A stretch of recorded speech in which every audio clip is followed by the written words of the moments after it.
ನಿನ್ನೆ ಏನು ಘಟನೆ ನಡೆದಿದೆ ನಾನು ಸರಿ ಅಂತ ನಾನು ಹೇಳುದಿಲ್ಲ.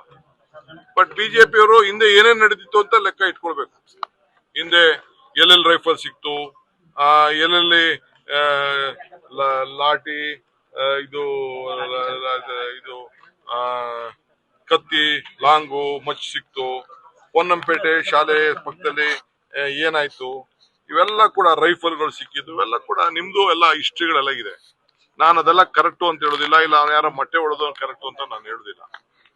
ಮೊಟ್ಟೆ ಹೊಡೆದು ಕರೆಕ್ಟು ಅಂತ ನಾವು ಹೇಳುದಿಲ್ಲ. ಕಾನೂನು ರೀತಿ ಏನ್ ಕ್ರಮ ಕೈಗೊಳ್ಬೇಕು ನಮ್ಮ ಹೋಮ್ ಮಿನಿಸ್ಟರ್ ಆಗ್ರೆ ತಿಳಿಸಿದ್ದಾರೆ. ಯಾರೋ ಒಬ್ಬರ ಮೇಲೆ ಮಾಡುತ್ತಲೇ ಇಲ್ಲ. ಪ್ರಜಾಪ್ರಭುತ್ವದ ಹಕ್ಕಿ ಇರ್ತದೆ. ನಮ್ಮ ಆಫೀಸ್ ಬರೋದಕ್ಕೆ ನಾವೇನು ಕಾನೂನಲ್ಲಿ ಅವಕಾಶ ಇದ್ರೆ ಬೇಕಾದ್ರೆ ಬಂದು ಏನ್ ಬೇಕಾದ್ರು ಮಾಡ್ಲಿ. ಇವೆಲ್ಲ ನಡೆದಿದೆ, ಇವೆಲ್ಲ ಬೇಕಾದಷ್ಟು ಪ್ರತಿಭಟನೆ ನಡೆದಿದೆ. ಬಟ್ ನೀವು ಕೂಡ ಅರ್ಥ ಮಾಡ್ಕೊಳ್ಬೇಕು, ಇದು ದೇಶದ ಯುವಕರ ಭವಿಷ್ಯ, ಯುವ ಧ್ವನಿ ಇದು.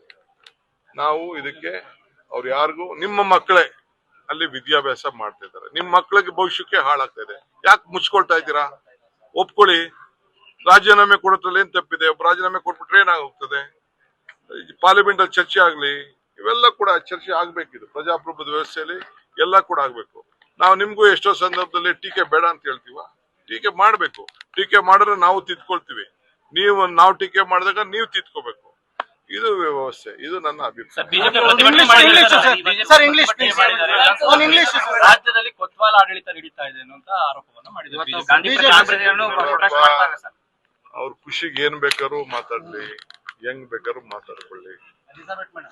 ನಾನು ಈ ಸ್ಥಾನಕ್ಕೆ ಬರ್ಬೇಕಾದ್ರೆ ಒಬ್ಬ ವಿದ್ಯಾರ್ಥಿ ನಾಯಕನಿಂದ ಹಳ್ಳಿಲಿ ಹುಟ್ಟೊಬ್ಬ ಮಗ, ಅಲ್ಲಿಂದ ಬಂದು ಇಲ್ಲಿವರೆಗೂ ನಾನು ಬೆಳೆದಿದ್ದೀನಿ.